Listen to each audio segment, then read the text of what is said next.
చాలామంది నడువు నొప్పితో అలా వస్తారు. కాలు తిమ్మిరి పట్టినట్టు కానీ, లాగేస్తున్నట్టు కానీ, పిక్క పట్టేస్తున్నట్టు కానీ వస్తారు. మనం ఏంటంటే అది స్పాండిలైటిస్ ఉందో లేదో చూసుకోవాలి. ఇది చాలామంది ఏమని అడుగుతారంటే మందులు తీసుకుంటే తగ్గిపోతుందా అని అడుగుతారు. అండ్ తీసుకుంటే తగ్గిపోతుంది, మళ్ళీ యథావిధిగా మళ్ళీ పని చేసుకోవచ్చా అని అడుగుతారు.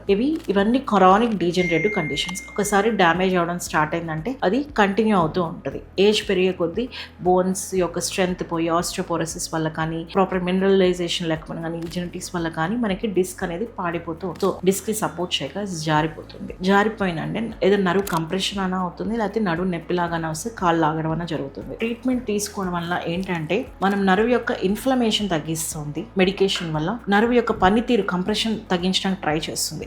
అంటే అక్కడ డిసీజ్ ప్రాసెస్ అనేది హాల్ట్ చేస్తుంది. అంతేగాని ఆల్రెడీ జరిగిన ప్రాసెస్ ని నార్మల్ చేయడానికి అవ్వదు. సో తర్వాత అంతా మీ యొక్క life style habit changes, sitting posture changes and diet changes అనేది మార్చుకుంటేనే ఇవి లాంగ్ టర్మ్ గా హెల్ప్ అవుతుంది.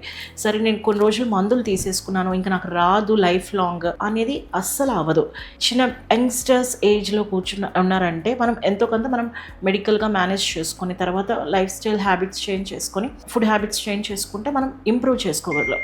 అదే ఓల్డ్ ఏజ్ వాళ్ళకి సివియర్ కంప్రెషన్, మనం ఎన్ని మెడికేషన్స్ తీసుకున్నా అవి సర్జరీస్తోనే అవుతాయి. కొన్నిసార్లు సర్జరీస్ చేసినా వాళ్ళకి సెట్ అవ్వడం కూడా కష్టం. సో అలాంటి వాళ్ళకి మనం ఎంత ట్రీట్మెంట్ అంటే సివియర్ కంప్రెషన్ ఉన్న వాళ్ళు, నర్వ్ కంప్రెషన్ కానీ, సివియర్ డిస్క్ ప్రాబ్లమ్ ఉన్న వాళ్ళు సర్జికల్గానే మేనేజ్ చేయగలం. అది కూడా వాళ్ళకి ట్రీట్మెంట్ తీసుకున్నా కానీ కొన్నిసార్లు ఇంప్రూవ్ అవుతుంది. మెడికల్గా మేనేజ్ చేసినా కానీ సపోర్ట్గా ఇంజెక్షన్స్ కూడా ఇస్తాము, కానీ అది కూడా కొన్నిసార్లు హెల్ప్ అవుతుంది, కొన్నిసార్లు హెల్ప్ కూడా అవ్వదు.